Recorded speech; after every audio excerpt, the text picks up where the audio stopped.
हमारे साथ हैं उत्तर प्रदेश के कैराना से समाजवादी पार्टी की सांसद इकरा हसन।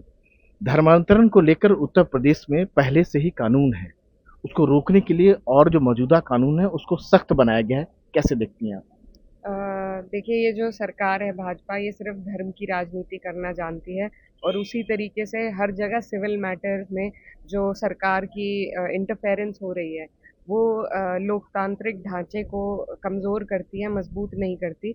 और जब ये विषय ऑलरेडी समाज में है, और कई हमारे क्षेत्र में भी कई ऐसे वारदात हुए हैं, उनका पहले से ही एक इंफ्रास्ट्रक्चर मौजूद है, कानून मौजूद है। और कानून प्रणाली के तहत उन पर कार्रवाई भी होती है। अगर नाबालिग बच्ची है तो बयान होते हैं, बालिग से भी पूछा जाता है। तो जब दो कंसेंटिंग अडल्ट्स किसी चीज़ के ऊपर अपने संविधान में दिए अधिकारों का इस्तेमाल कर रहे हैं और अपने कंसेंट के साथ किसी कदम को उठा रहे हैं, तो इसमें सरकारों के दखल देने की तो कोई ज़रूरत है ही नहीं। और अगर कहीं ऐसी संदेह ऐसा होता है कि ये मामला ऑर्गेनिक नहीं है या फंसाया किसी को जा रहा है, तो उसके लिए ऑलरेडी हमारे पास कानून लॉज मौजूद हैं। और जिस तरीके से ये सिर्फ भाजपा एक परसेप्शन जो धर्म की राजनीति का बनाती है, ये इनकी बौखलाहट है। अगर आप इनके कानून और कड़े कर दिए गए हैं। बिल्कुल जैसे आजीवन कारावास तक लास्ट में जाके है, मतलब 10 साल अधिक सब मैं कुछ। कुछ एग्जांपल्स आपको दूंगी। जैसे कि अभी ये इन्होंने कहा था कि आप तख्ती लगाएं।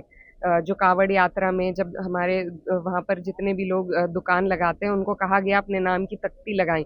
वो भी धर्म के नाम पर एक्सक्लूसिव उन्हें एक्सक्लूड करने का ये एक इनका मुद्दा था। अब दोबारा ऐसे ही, तो ये लगातार ऐसे मुद्दों को उठा रहे हैं क्योंकि इन्हें दिख रहा है कि इनकी ये जो राजनीति है, ये दम तोड़ती जा रही है। और जैसा अध्यक्ष जी ने, हमारे अखिलेश जी ने कहा था कि फड़फड़ाता है दिया बुझने से पहले, तो वही इनके साथ हो रहा है। लेकिन संविधान में अंतर धार्मिक शादी जो है वो गैर कानूनी नहीं है। हम्म। आजकल एक नया शब्द प्रयोग किया जा रहा है, लव जिहाद। कैसे देखती हैं? ये एक समाज में इस तरीके की राजनीति को बढ़ावा देने का और उसे एक टाइटल देने का और एक जहर घोलने का एक इनका मकसद है, जो दिखाई दे रहा है। और बिल्कुल, बल्कि लॉ में स्पेशल मैरिज एक्ट नाम की एक एक्ट है, जो इसीलिए बनाई गई है कि इंटरफेथ इंटरकास्ट अगर मैरिजेस हो रही हैं, तो उनकी क्या उनको किस तरीके से आगे ले ले जा सकते हैं, उसके लिए ऑलरेडी एक एक्ट है। तो मुझे लगता है कि जो भाजपा सरकार उत्तर प्रदेश में कर रही है, वो सिर्फ उनकी बौखलाहट है और सिर्फ वही भेदभाव की और आपस में तोड़ की राजनीति एक जो ये पट, करते आए हैं, वही कर रहे हैं। एक पर्टिकुलर समुदाय को टारगेट करने के लिए लव जिहाद का नाम दिया गया है। जी बिल्कुल। ये एक सामाजिक इशू है मेरे हिसाब से। और बहुत से लोग, मैं सही या गलत नहीं कह रही हूँ, ये सबकी अपनी मर्जी पर निर्भर करता है। और कई लोग अपने प्रोफेशन के हिसाब से शादी करना चाहते हैं। कुछ भी वजह किसी की हो सकती है, तो ये एक सामाजिक इशू है, पॉलिटिकल नहीं है। और इसको इस तरीके से पॉइजनस बना के सोसाइटी में डालने से हमारे पूरे देश को, लोकतंत्र को और समाज को नुकसान पहुंचेगा। एक ये भी है कि संविधान आपको इजाजत देता है कि कोई भी आप धर्म चूज कर सकती हैं। हम्म। बदलने की भी बात करता है। तो ये जो फिजा जो बहाई जा रही है या जो नजर आ रहा है, क्या कहेंगे आप? जी देखिए, संविधान में हमारे बहुत से अधिकार हैं, जिनके वजह से हम अपने देश में सर उठाकर जी पाते हैं। तो संविधान के हिसाब से ही हमें चलना चाहिए। मतलब और आप अपना धर्म कोई चूज कर सकती हैं, चुन सकती हैं, बदल भी सकती हैं। ये संविधान कहता है। जी, बिल्कुल कहता है। हाँ।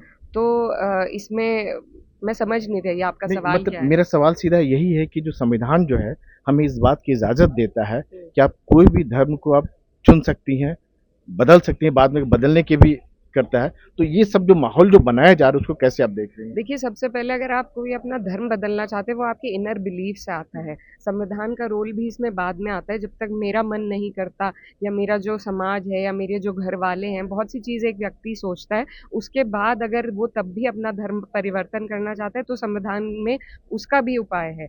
तो ये तो एक अलग विषय है। और आदमी, वही मैं कह रही हूँ कि ये बाय चॉइस आप चूज कर सकते हैं। आपको किसी से शादी करनी है, क्या आपको अपनाना है, बहुत तरीके के फ्रीडम है जो हमारे संविधान में मौजूद है, जिनको रोकने की, तोड़ने की कोशिश ये सरकार कर रही है। और लगातार इनका प्रहार संविधान के प्रावधानों पर ही रहता है, जो बहुत गलत है। तो ये अपने पर्सनल बिलीफ के बाद अगर आदमी को कंट्री में एग्जिस्ट करना है, तो संविधान के पास प्रावधान है आपके लिए, और वो होने चाहिए मेरे हिसाब से। एक आदमी को अपनी जीवन की शैली गुजारने का, खाने का, पीने का, पहनने का, ओढ़ने का, जीने का, अपने साथी को चुनने का अधिकार है और होना चाहिए। इसमें सरकार को दखल नहीं देनी चाहिए। शुक्रिया। तो ये थी इकरा हसन, नई दिल्ली से राजीव रंजन, एनडीटीवी इंडिया।